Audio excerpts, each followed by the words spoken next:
Hello there, good to see you and thank you for clicking. Now on this video I'm going to share with you 8 steps on how to invest as a beginner, all the way from step number 1 up to the step number 8. All what you need to do is to stick around, watch this video to the end so that you get the maximum information. Yeah, I know you are out there, you got your savings and you would like to invest your money somewhere so that at least you can grow something. Because deep inside of ourselves, we always know a secret that we cannot get rich through only savings. And guess what? If you don't want to miss any of my good videos in future, do this. It is very simple, free, and doesn't cost you anything. Just down below there on your right, there is a button written subscribe. Hit that magical button and actually turn that notification bell and like this video. By only doing exactly that, you get to be notified whenever I upload a new good video. Let's dive into today's business. All right, so I know you're asking yourself, what's the step number 1? Here we are. The step number 1, of course, you need to know is that you have to understand how much are you budgeting, or how much is your budget. Obviously, you're out there, you say that you would love to invest, and there you are, you do not have a budget. You don't even know how much you want to invest so that you get started. So the very first step to do is actually knowing this is the amount of money I want to invest. What do I mean by that specific point? You have to know exactly, I have 100k, I have 2 million, I have 30 million, I have 50,000, I have 20,000, whichever the amount of money that you have out there, this is the money that you want to invest out there. Probably this money you've been saving for quite a long time, maybe somewhere, maybe you have sold a certain asset somewhere, and this is the amount of money that you want to invest. So the very first step you want to do is to invest. You know why I've said the first one? Because sometimes I receive some calls or texts and somebody tells me, hey, you know what, Joseph, I want to invest. And then they close it from there. You do not know how much are you planning to invest, because any moment you approach a financial advisor or somebody who knows things to do with investment, you are supposed to say, hey, you know what, there I am, I got myself like 2 million and I'm thinking of investing this in this, or I do not have any idea, but this is my budget from that specific point. So the very first step to do is knowing exactly how much is your budget that you would love to invest. And that is the point number 1. How much are you budgeting in your investment? All right. The point number 2 is that what is your risk appetite? Now, what exactly does that mean? There's something that you're supposed to appreciate in this life. When you're at your 20s to 30s, of course, you have a lot of things that you can try. You don't even care because you have a luxury of time.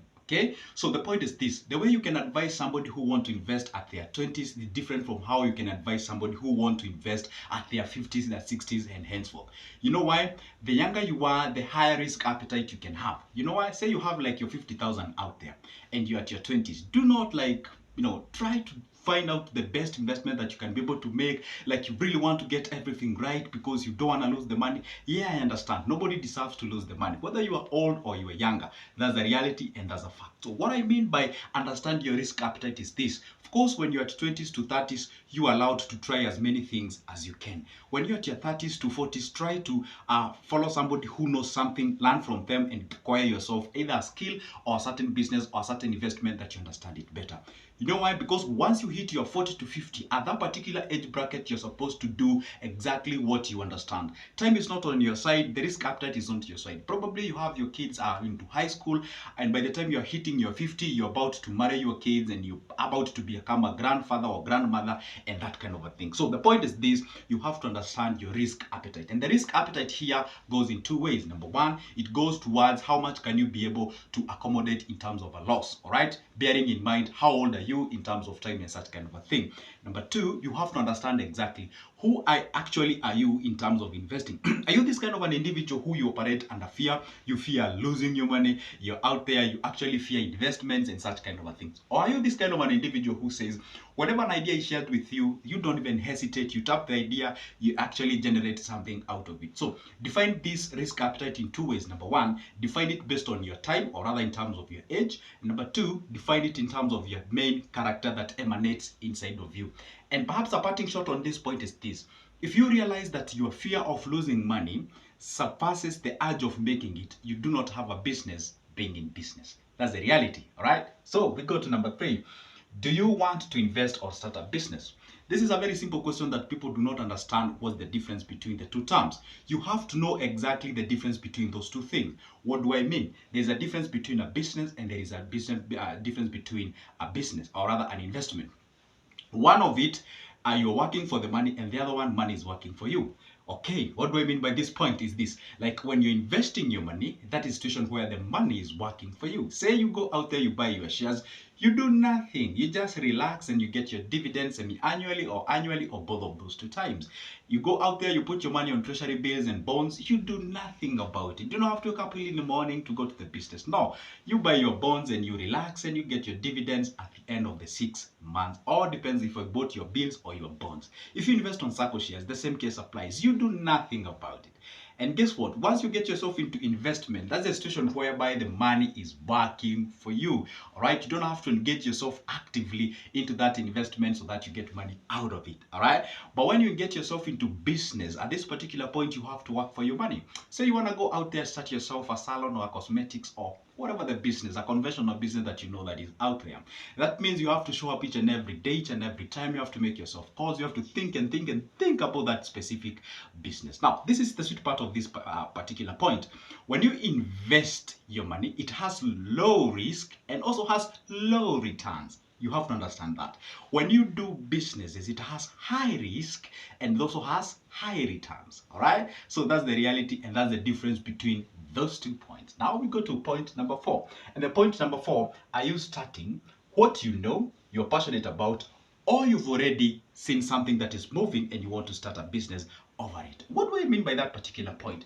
There are only 3 ways or 3, or we say particulars that you're supposed to start your business on. You have to understand, whatever I'm getting myself into, am I starting a business that I'm passionate about? All right. Am I getting into a business that I understand it? Probably I went to a school, I studied about this business, maybe it's about bakery, or maybe I'm starting this business because I have experience over that business. Maybe I've ever been employed somewhere. So I understand this business. I know this business.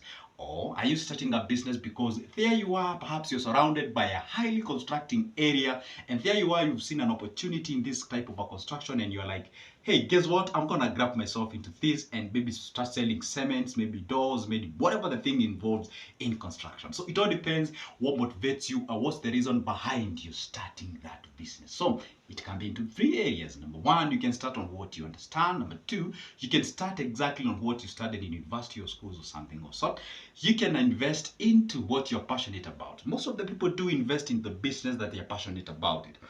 But there's something I always say, always go beyond your passion. Let's say you're out there, you're passionate about coffee and you want to start a coffee business into a coffee area where people actually do the coffee a lot of things. Say you want to start your coffee in Limuru, all right? Perhaps you can do so because it's quite cold, but the point is this: you cannot take like a cereal business into a place where we are surrounded by the farmers. Probably they have their own produce. You got to start that business as much as you're passionate about it. Let the ground dictate for you and tell you, hey, you know what? At this particular point, this business can actually go ahead and resonate with this. That's the reality. Of course, you cannot go out there.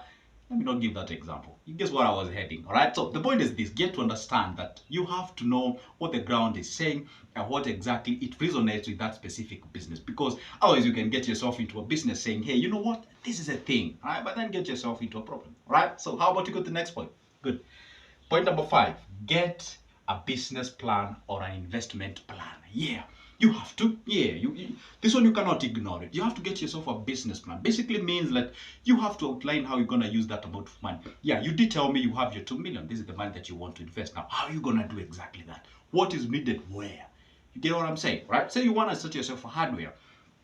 You have to understand how much goes for the permits, how much goes for their licenses, right? How much goes for the rent, how much goes for the renovation, how much goes for the shelving, the holding, the counters, the water, the point of sales, and all those kind of things, all right? The salaries, all right? Because you have to understand exactly what goes where, how much am I expecting as my returns, all right? In terms of profits and such kind of things. And I always say this: it is good to make sure that whenever you at the point of where now you're planning how much you'll be getting at the end of the day, get yourself like 3 profit tier. Number 1, I say the prospected profit. This is the profit that you'll have to get. Right? Number 2, you need to have yourself what you call the mid-tier profit, and the lowest one, you have to have what you call the lowest point of the profit. And then the moment you realize that, assuming that the business doesn't go exactly as you planned and you're always getting yourself the lowest point of the profit, can you exist? Can your business be still in existence? If the answer is yes, then don't hesitate. Don't hesitate. Go ahead and start that specific business. That's how you do it. All right. So the point is this: get yourself a business plan that knows exactly or actually explains to you this is what is needed and this is what is required out there. All right, so the point is this: make sure that you have yourself an investment plan, or rather a business plan. How about an investment plan? An investment plan is whereby, you know, I have myself like 2 million, but guess what? You don't put all your eggs in one basket. You want to say like 100k or 200k goes to money market fund, another going to Sacco shares, another going to stock shares, another one goes to, you know, treasury bills and bonds and all those kind of things, because you don't put all your eggs in one basket. I'm pretty sure you know exactly that. And if you don't, hey, you got to check my older videos. All right, how about we get to the next point now? Number 6, you got to spread your risk. All right, that's the thing. And you also need to have yourself an exit plan. Let me tell you one secret. All right, because in any business you have to understand what exactly is going on there. You need to know exactly. You cannot put all your eggs in one basket. Say you have your 400k, right? So you say like 100k I'm putting towards my market fund. Another 150k I'm gonna put a conventional business whereby I'll be showing up early in the morning, and then the amount of money I can put it in treasury bills or treasury bonds. I can put it in Sacco shares and such kind of a thing. So the business goes hayway. You're remaining with investment because you're good to go. Or you can buy yourself a piece of land somewhere. It's an asset. Yeah, it's not an investment. It's an asset.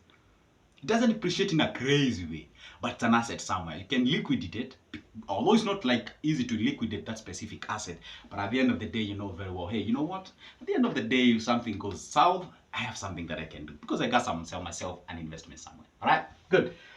The other number 7. Now we're nearing to the end. Hey, hang on there. Have you, by the way, subscribed? Make sure that you subscribe and hit that like video, or rather, let's move to the next point. Have a good financial recording. Of course, you cannot negotiate with this. You have to have yourself a financial recording on how you actually plan yourself. How much is coming in, how much is going out, how much you're paying your employees and all those kind of things, how much you're raking in and all those kind of things.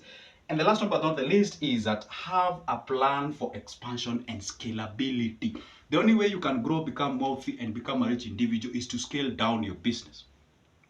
If it is possible to automate your business, then do so, because at that particular point you'll be able to reach multiple number of guys, and that's how you transform them into your clients or customers, and that's how you make money from them. So the point is this: learn how to expand, plan for expansion and scalability. Scale your business and also plan to expand. Some of the people start a business as a joke. They're like, okay, fine, let me just go ahead and start myself a hardware because I do not know how it's gonna end up. And then things goes good and it expands at a very crazy rate, and you do not know, or rather it grows at a very crazy rate to a point where you cannot even meet the demands of your customers. It's always good to know this is how I'm gonna expand. And guess what? That's it. It's quite simple. Those are my 8 points. Here they are. You can take a screenshot. Those are my 8 points on how you start yourself to invest as a beginner. Anyway, my name is Joseph. It's your first time to see me. Make sure that you subscribe and see you in the next one. For now, it's a goodbye. And by the way, don't forget, I have myself a booklet of business plans. Take my number from the description of this specific video. Give me yourself a call. I offer those services for just a cup of coffee. Or you can get my booklet on how to invest on different areas, money market fund and all those kind of things, treasury bonds, shares, circles, and other kind of things. Each booklet, it's only 280 shillings. For now, it's a goodbye. See you in the next